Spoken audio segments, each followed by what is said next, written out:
Okay, today we're going to take a look at Truffle. So Truffle is a suite of development tools for interacting with smart contracts. Now, I'm not going to go into detail on what smart contracts are, what crypto is, what the blockchain is. That'll be the topic for another conversation. This is really just what is Truffle, what does it have to offer, and how can we use it in a real world scenario. Okay, so as I mentioned, Truffle has a number of utilities that you can use to interact with contracts and whatnot. And it's really broken out into a couple main categories. So Truffle, broadly speaking, is the library for interacting with contracts. Now, there are two main ways to do this on the web. Just generally speaking, if you are looking at the dApps of other projects, they generally either use Web3 JS, which is again a way to kind of interact with your contracts, or they use Ethers JS. Both have pros and cons to them. We'll talk about those in separate videos. But what Truffle does is it sits on top of Web3 and it provides some nice utilities. So it has like a way to kind of interact with the contracts in a more abstract way. And then they also offer this suite of tools called Drizzle. And Drizzle is, in essence, a React component library so that you don't have to really think as much when you're working with the contracts. So say, for example, I call out to a contract and I want to, get the balance of some account. And then later on, the user's balance updates. Well, Drizzle has the intelligence where it says, hey, you care about this balance? I'm going to update it for you automatically behind the scenes. Whereas if I use something like Web3, I'd have to go and call to get the balance again whenever I updated it. So it kind of has some niceties there, which we'll look at in a little bit further. And then finally, they offer a tool called Ganache. So Ganache is a uh, local blockchain, right, that you can interact with. So whenever you're developing contracts, you generally have to work with a blockchain, and you can use Binance Smart Chain, you can use Ethereum, whatever kind of works for you. And each of those respective environments have test environments. The problem is you have to get the Ethereum or uh, the BNB to kind of interact with those again in the test environment. So there are faucets out there or ways to create some of those test tokens, but it kind of is a pain after deploy out to that environment, wait for the validations, run the faucet, and then kind of interact with it. And so what Ganache does is it allows you to run a local version of a blockchain. So I don't have to be connected to the internet. I can just kind of work on everything locally.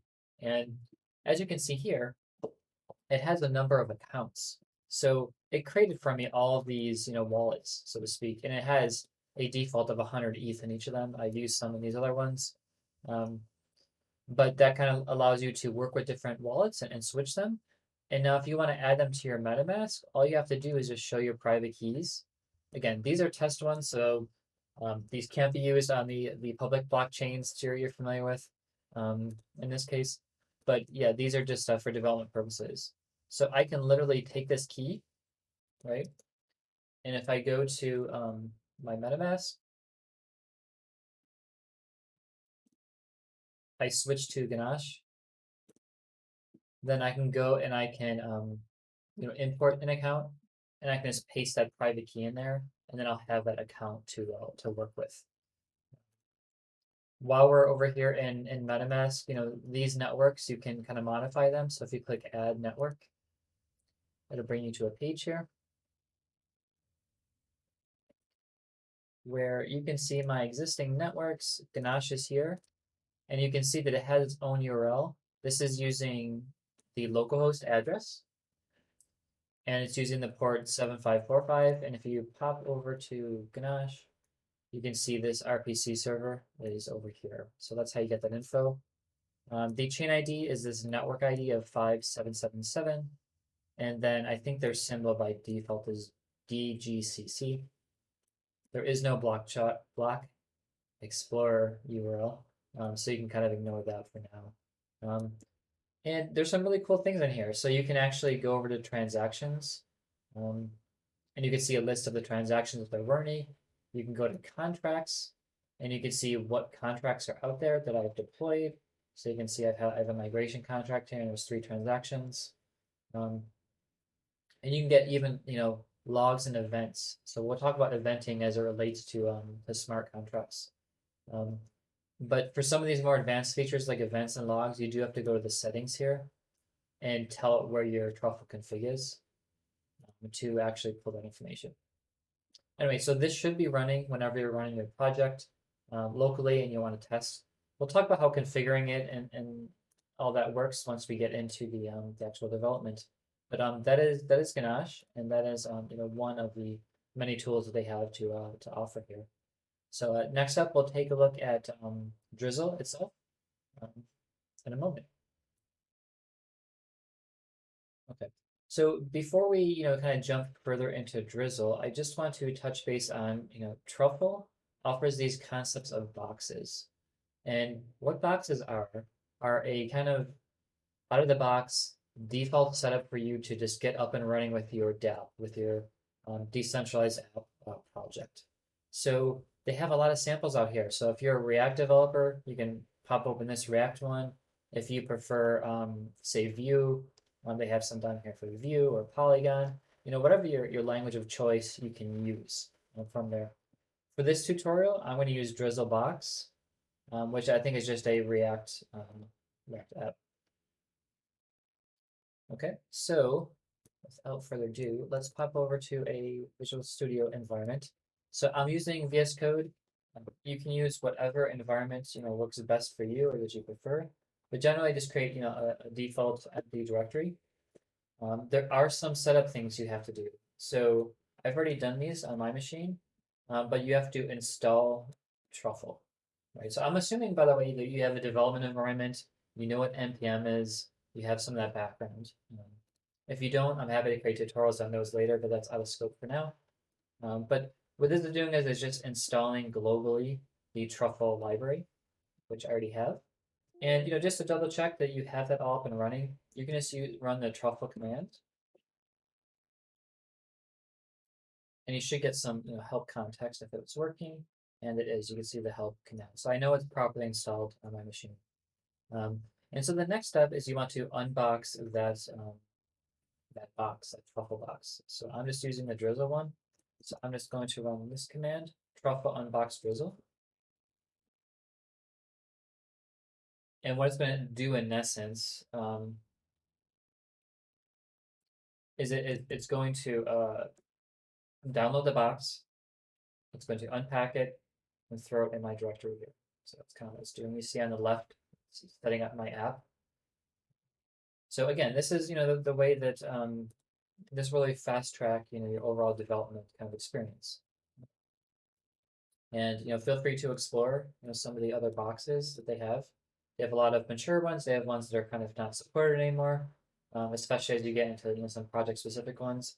Just make sure you're using one that's supported and has all the things you need.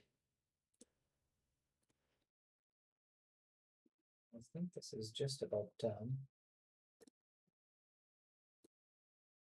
Okay.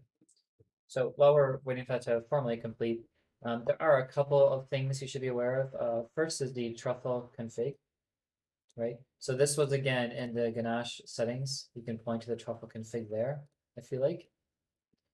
And this basically just tells you some stuff about the environment. So it says, hey, my contracts are in app source. Or sorry, I'm going to put my contracts into app source contracts. Okay, which they're not there now because I haven't created them yet.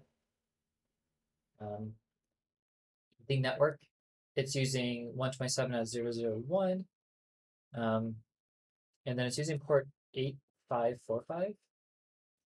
We actually want to change that because you remember my port here is 7545.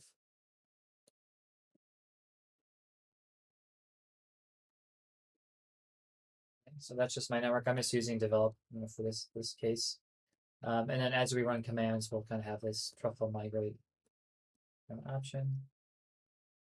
Looks like I ran into an error here.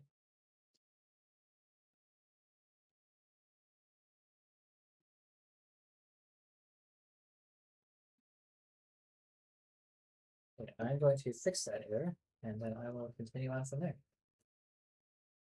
Okay, so that error was just an npm error. I actually got around just by forcing the install. Um, and so here, if I just run npm install dash force, it's actually installing it. I am running this on a Windows box, and I have noticed that there are some, it doesn't run as nice on Windows. It seems easier on Linux or Mac, but just FYI there. But if you just npm install force, I got along with the issues there. So after I get my package downloaded or my box unboxed, um, then what I can do is I need to do the npm install, right? So the command here to grab any third-party packages. So if you look at by default, let's see what it's pulling in for its packages, its dependencies. There's really not many things it's pulling in. It's basically just pulling in the OpenZeppelin contracts. So just to take a look at those.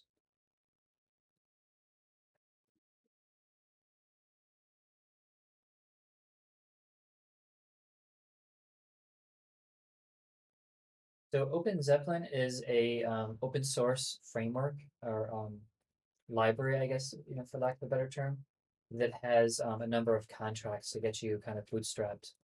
So just like Truffle can bootstrap your local kind of your development environment, OpenZeppelin has a number of contracts that will help you speed up your development.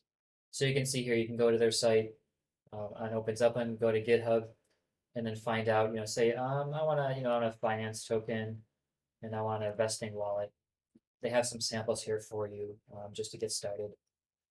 One kind of word of caution is whenever you are pulling in a third-party library, even a trusted one that has like 20,000 stars and 10,000 forks, like OpenZeppelin, you still want to be able to read through the code, understand what it does, make tweaks as necessary, and really kind of have a good understanding. Don't just use it out of the box and not understand what it's doing under the hood, just for safety. There could be malicious code. Not saying there is in this case, there definitely is not, but it's just useful to know. Okay, so after I've got my project running locally, I'll want to compile my contracts. So the way that they set up their project structure is there's a contracts folder, and they have a couple of sample ones here. Um, The first one I'm gonna look at is migrations. Migrations is just a way for them to keep track of what migration number you're on. So whenever you deploy your code, you're gonna run through these migrations, which we'll talk about next. But this contract is super simple. All it does is it sets completed a certain number of the migrations. So if one is completed or two is completed, and it's just keeping track of that. So it's almost like a form of versioning of a contract. Maybe later we'll talk about kind of upgradable contracts and proxy contracts and things like that. But for now, just think of it as this is keeping track of what you've migrated for your project in specific. Let's go with simple storage because that is simple. So basically this contract, and if you're familiar with any kind of programming, it looks pretty straightforward, right? A contract looks kind of like a class, right, with a bunch of functions and properties in it, right? And so simple storage, you can set a value. So in this case, I'm passing in a value. I'm storing it into this public variable called stored data. And then I'm emitting an event. So do you remember how I said that there's events you can send? This is how we do it. We emit an event with certain data. Okay. So pretty straightforward, contract, I would say there. They have a sample token, right? So a token is kind of like Bitcoin is a token. Um, Ethereum is a token, Doge is a token. So if you want to create your own dog coin, you go ahead and you can do that here. This is inheriting from those OpenZeppelin contracts because OpenZeppelin has a template for tokens for a specific, the ERC20 standard type token. And tokens are really straightforward. You basically give it a name and a symbol. How many decimals? Usually the decimals are 18 on the blockchain. The initial supply if you want anything, and then in your constructor, you just do whatever you have to do to kind of set up that, that contract. And then this is a very, very simple token. Okay? We'll expand on some of these things maybe in other lessons, but if you want a very, very simple token, there you go. And then finally, they have a complex storage. option here. So complex storage, it's I guess let's talk about the constructor. So the constructor fires whenever you first instantiate this object. It looks like it's setting some addresses here, and it's saying, this unit, whatever widget, you can think about it that way. For address one has 88 and address two has 99. So say if you want to keep track of how many things somebody has, how many tokens, maybe how many referrals they got, whatever, they're actually storing this in a mapping up here. So this mapping type says this address, which is a wallet address, maps to this number, this integer, this unsigned integer. So we can see in this case, this wallet has this 88 and this says 99. Obviously, these are hard coded. You don't want to do that in the real world. You want to get the user's wallet, but they're just kind of showing you a simple example. You can also do a mapping to a struct. So a struct is just a container of data, right? So this device data has a bunch of device info here, okay? And all it's doing here is it's basically doing the same thing, but it's setting a complex object in memory, in essence. Like, when I say in memory, it's stored on the blockchain as data on the physical blockchain itself. It's got an array, so this array variable is public, and it's storing those values on it. And then it's got a device data array, so a complex array. So it's kind of giving you all the different samples of how you can store different data, whether you're storing certain numbers, whether you're storing strings, whether you're storing a mapping, which is like a dictionary, whether you're storing arrays. It's kind of giving you all those samples here in this contract. Okay? So those are those contracts. So what do you do with them, right? How do you get them deployed? How do you interact with them? That's really the meat, kind of potatoes of this tutorial. And we'll talk about that stuff next. Okay, so last week, we spoke about contracts and what they kind of look like. We can definitely have a deep dive into what contracts look like for the Solidity language, which is what is being used right here. But let's talk about how I work with it with Truffle. So the very first step in Truffle is you want to compile it.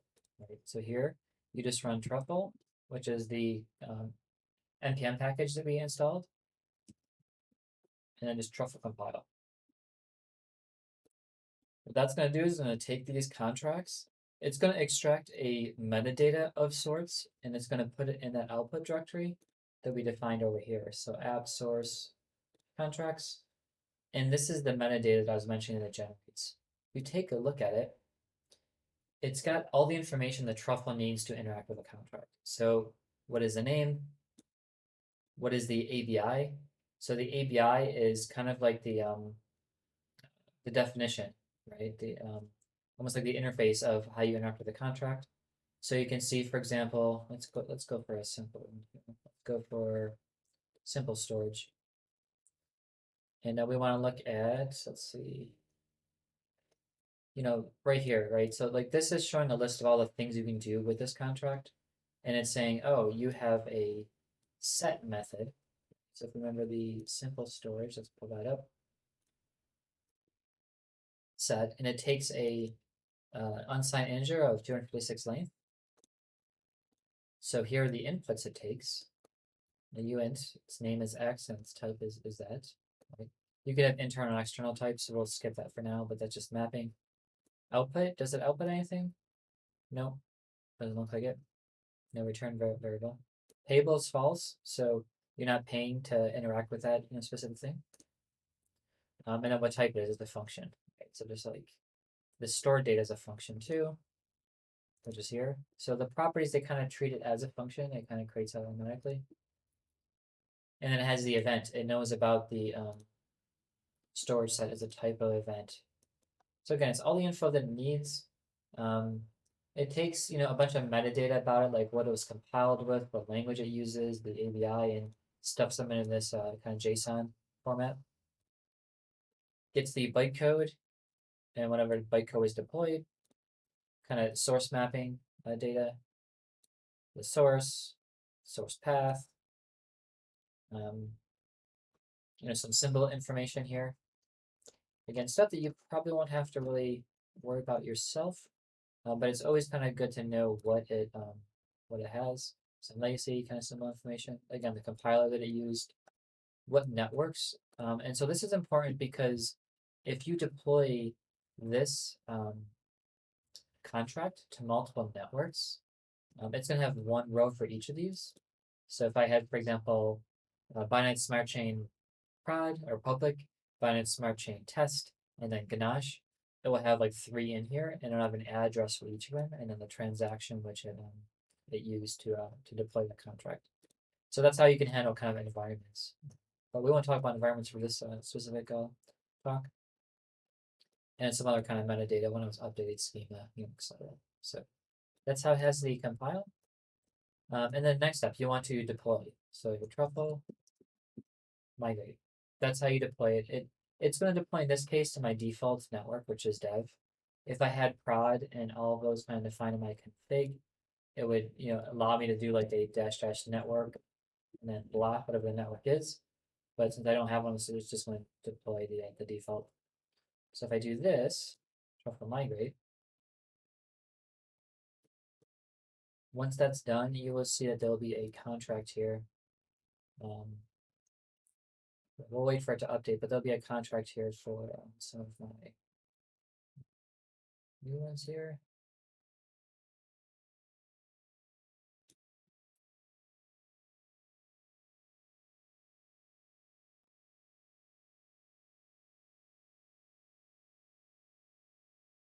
I have to refresh this, I think.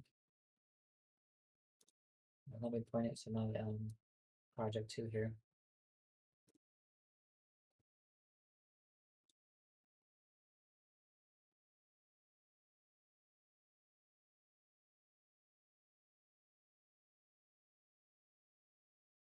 So it just means that config so it knows where to find the data, in essence the source code for the contracts and the more importantly the JSON files. I pop over my transactions to make sure the transactions work here.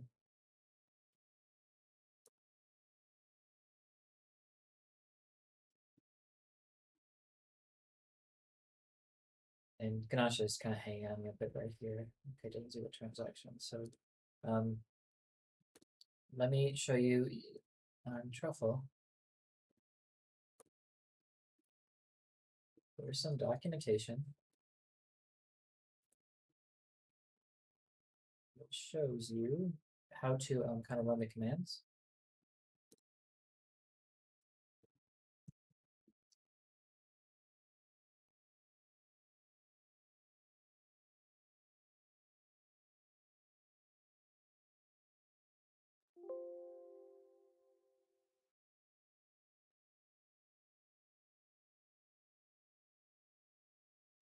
And the reason I'm bringing this up is there's actually a command for reset here.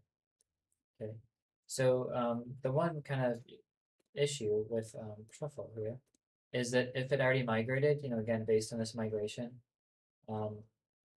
contract, it won't try to remigrate unless you reset. So if you do Truffle migrate dash dash reset, it will actually kind of force that deployment again. And you see now it's actually running the migration. So that's what kind of failed the first time. It already had them locally running on my project. So let's see if I can get the full list of commands here.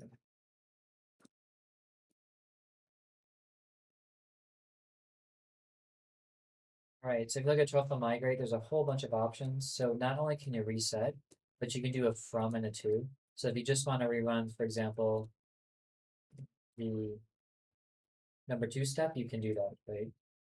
So let's take a look at what these migrations are doing and what's happening here. So the very first initial migration, what it's doing is it's saying, okay, grab the migration contract, which is this migrations.cell file, and it's saying deployer.deploy migrations. So that's just pushing that out there into my network. So in this case, it deployed it, and I forced it this time. You can see how much it costs. So again, this is in my local environment, so it's effectively free to me. You can see the transaction hash, the contract address, and hopefully if this refreshes, it'll show me the transaction as well.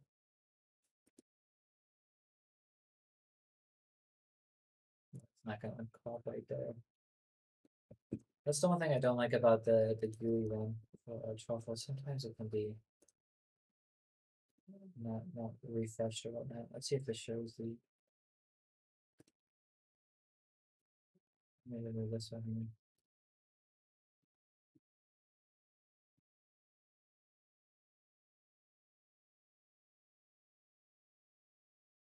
Okay, now it shows it up. I was getting confused with multiple projects. So you can see my complex storage, simple storage, and the addresses where they exist.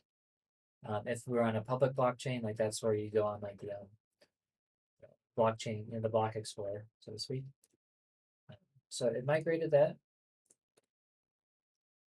and then deploying the contract. So that's the next step here, number 2.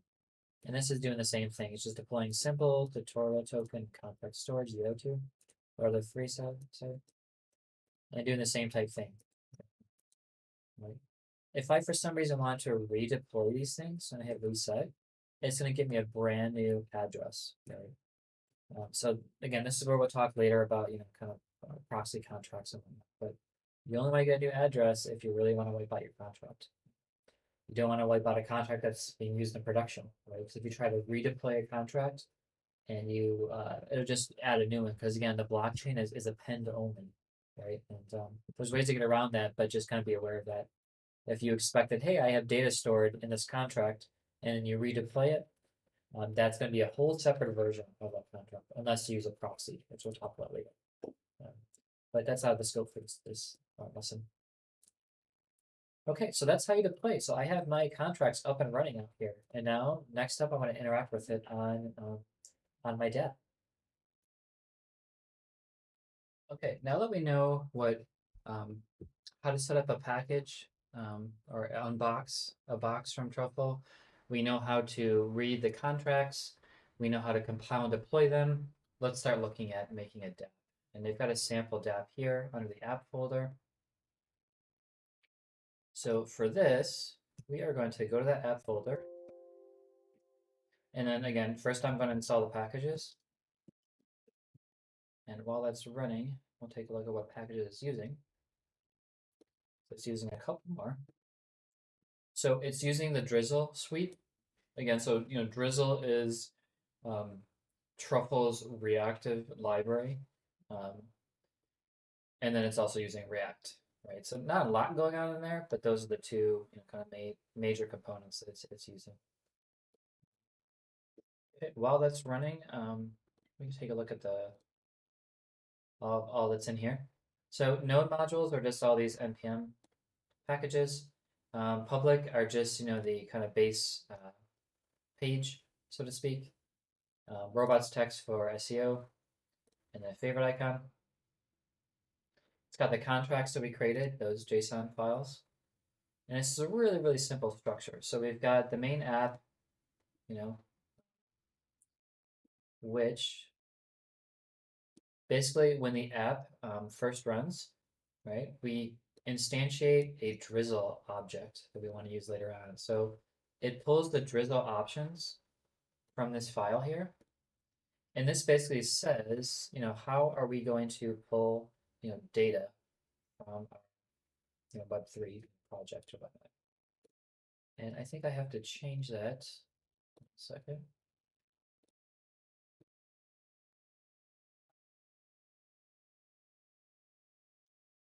We are not going to use a custom provider here. We're just going to use the MetaMask model. And so in the Drizzle config, you kind of configure any of your Web3 stuff, what contracts you want to use. Again, these are from the JSON files. So I'm using complex, simple, and tutorial token. And then what events do we care about? Let's care about simple storage. Okay. But back to the app. Basically, it creates that drizzle, and then it kind of wraps in this provider consumer container. And so basically, it's passing in the drizzle object. It's getting a context for drizzle, deconstructing those drizzle state, and initialize. While it's not initializing, it's waiting for it to load. And then once it finally initializes, it passes drizzle and the drizzle state store So interacting with the contracts and the data about the contracts to a custom component. Okay, so not much really going on here. Basically, it creates a Drizzle object with all the config information, passes it here to a provider, and then consumes it, waits for it to load, and then passes it to your component. Within the component itself, we see that it gets Drizzle and Drizzle state.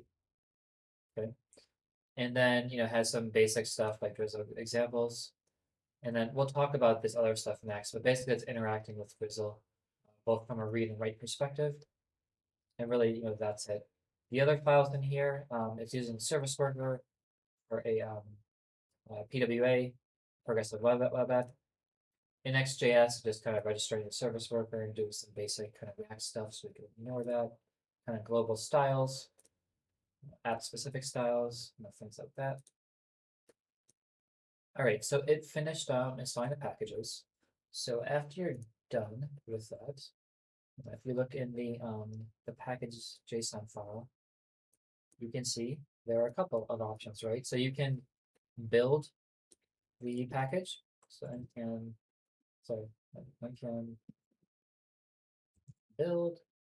You can test or run the test, or you can start. Start just calls the React script start, which basically starts up the app. So we'll give it a second to start up here. It's creating its own, web server here. Still starting it.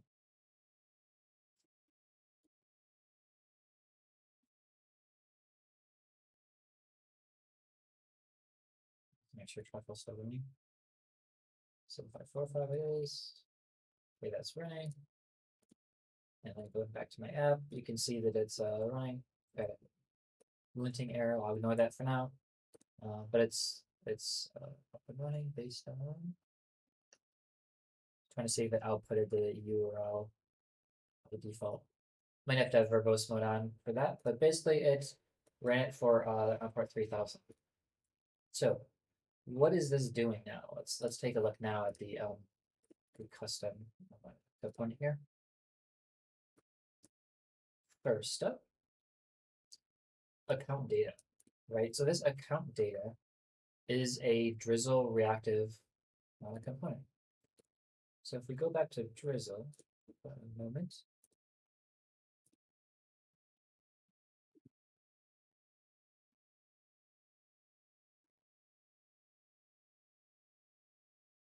and then I guess the easiest way, there are docs here, but I found that their GitHub is easier to understand. But anyway, let's just run through these real quick. So they have some components here.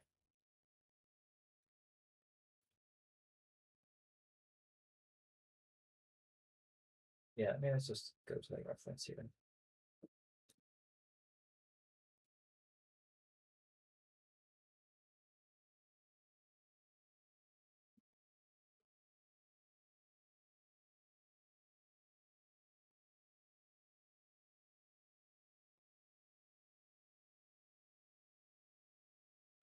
Over here, so for me, it's easier to kind of process it and understand here. So this is Drizzle, right?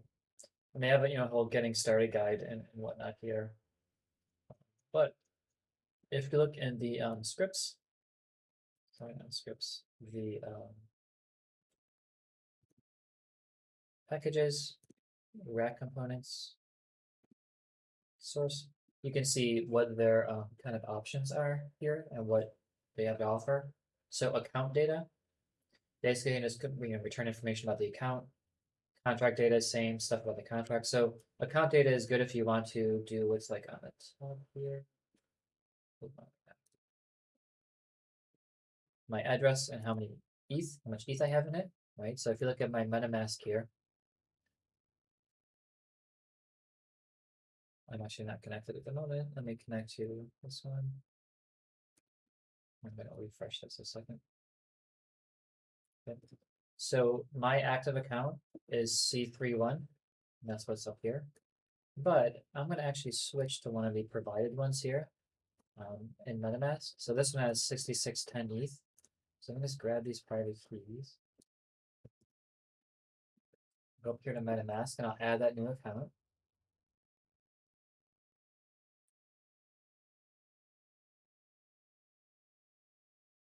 It'll probably key in there. Oh, I must have had it somewhere.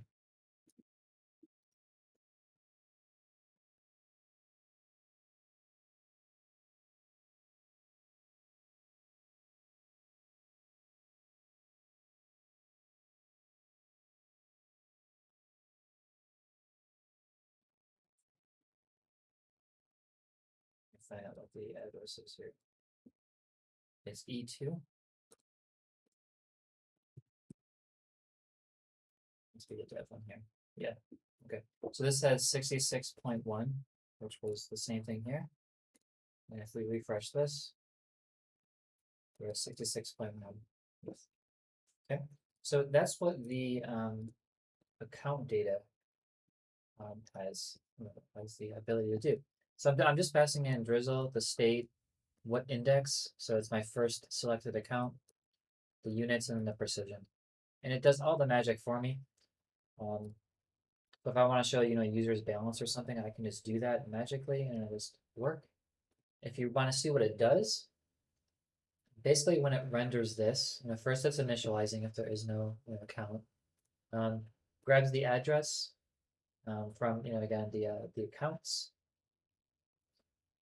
checks out, the units and all of that, precision, whatnot, and then it kind of just renders it with the information here, just as the address, balance, and units, right? So balance is grabbing from over here, which you can see that it's basically just kind of converting this from the amount of WI from that balance. The balance is just saying get the account balance, which is something that's default built into Truffle, and it's just grabbing it. But again, you don't have to this is useful to look at if you want to refer to what the code is doing. But if you don't care about that, and you're just looking at creating a quick kind of app, you can just do this account data. It's boom, it's done, right? And if I want to have more, kind of precision, put 4 there. If I find my app here, I've got 4. So it really makes that easy, right? And does that for everything. So simple storage is next up. Let's take a look at what it does there. So again, just some title information. Then similarly, you have this contract data, right? Which is the way for you just to read data from the contract. So it's saying go to the simple storage contract, which was this one. And it's saying call the method stored data, which is here. Oops, sorry, here. And just read that value, whatever value is stored in the database, which is showing nothing because nothing has been set yet, right? But now, if we go back to the component, below it, there's a contract form. So contract data is read-only, contract form is writable. And in this case, same thing. What contract are we using? We're calling the method set. So that's this method. And then contract form automatically spits out the fields based on the number of parameters. So if this had 2 parameters, then this UI would show multiple parameters. So if we look at the code here, and I didn't show contract data, so let me show that real quick. So contract data, pretty simple.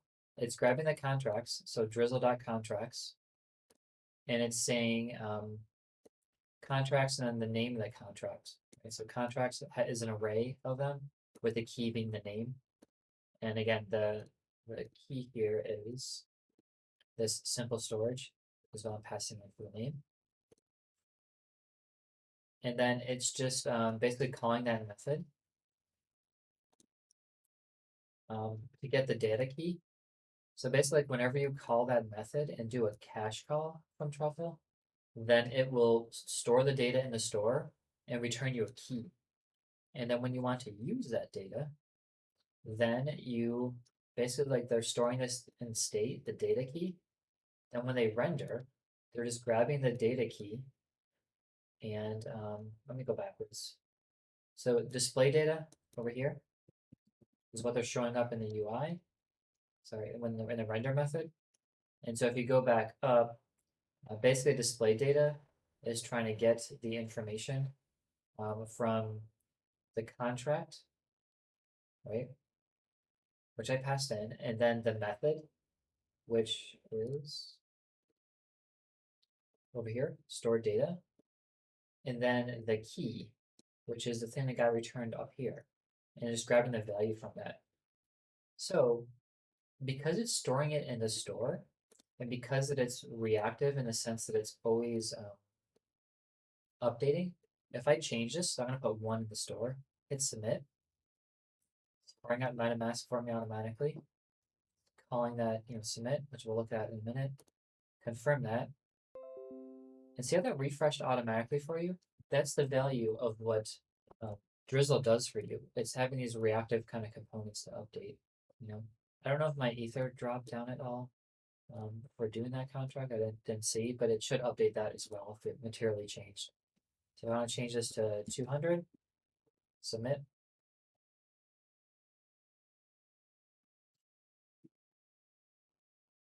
From this, 200 stored.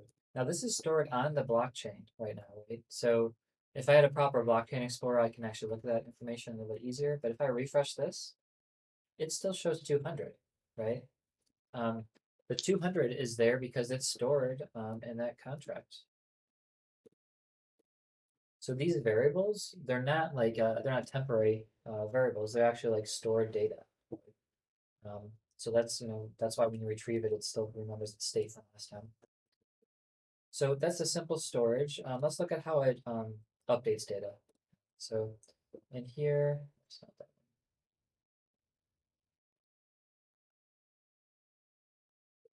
one. In here, we looked at contract data for showing read only.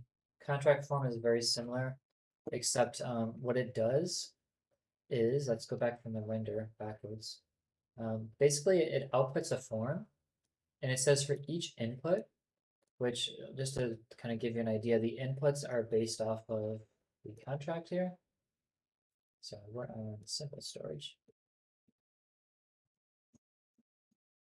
And then we're calling set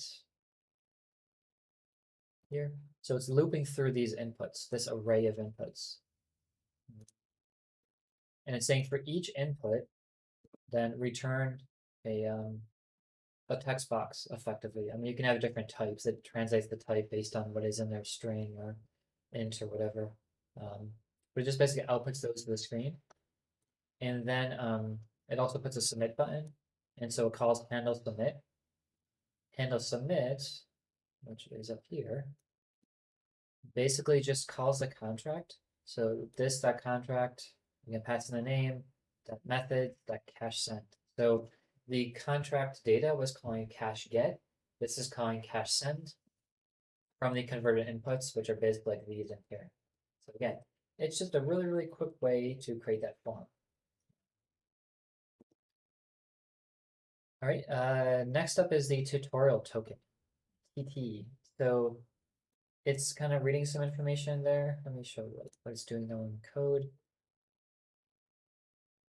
So same type thing, contract data, it's calling total supply. And so if you look at tutorial token, whoops, let's go in the actual contract. You say, wait, but there is no total supply. Why is that showing up? Well, that's because it's in the base class, this ERC20.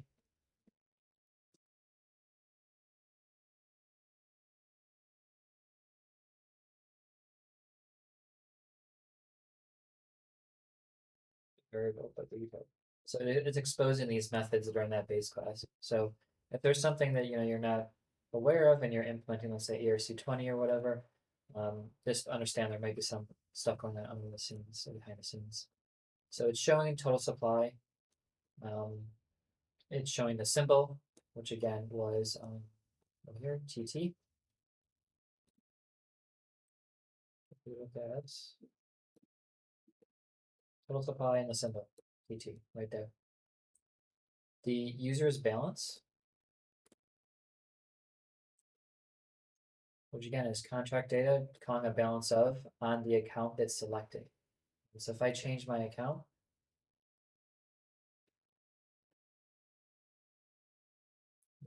go to, I don't know, these. The one thing about Truffle is when you change an account, it doesn't refresh. In the Defiantly app, we actually had a manual code to do that. You have to refresh this page. So while it does like update kind of data that's in the store, it doesn't have like a watcher on the account. But anyway, so I changed my account and the balance is 0. So you can see that's reading from that. But let's see, if I want to go to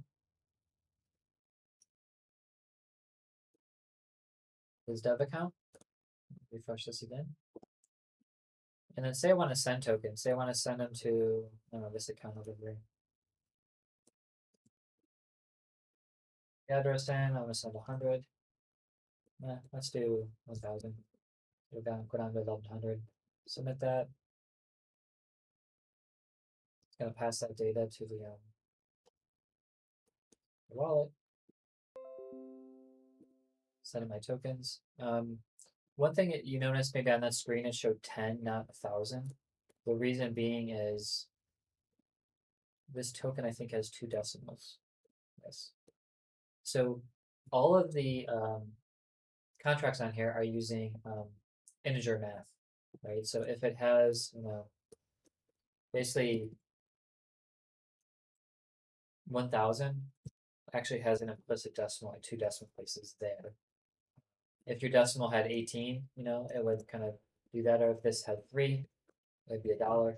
But that's how a lot of the interactions happen on smart contracts because we're always using integers. So we avoid floating point math and things like that. Okay, so now I have 1,100 in my balance. And if I went to this wallet, which is this guy, I don't know if I have this guy imported, so let's just check. He should have, 10 of the tutorial token. So if I go to, let's import. Let's see if I haven't done it yet. Okay, it's already been imported. So this is F5, let's just say.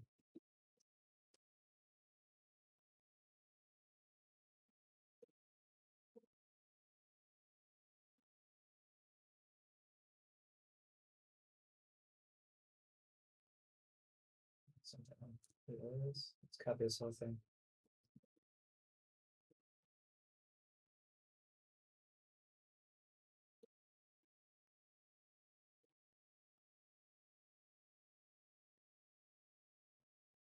Dev account there now. If I refresh this,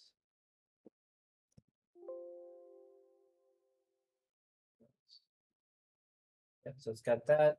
It got 1,000 for the balance, right?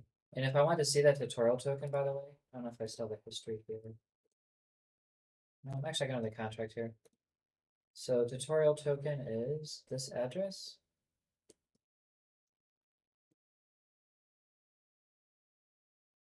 You can see all my transactions, by the way, and events and things like that.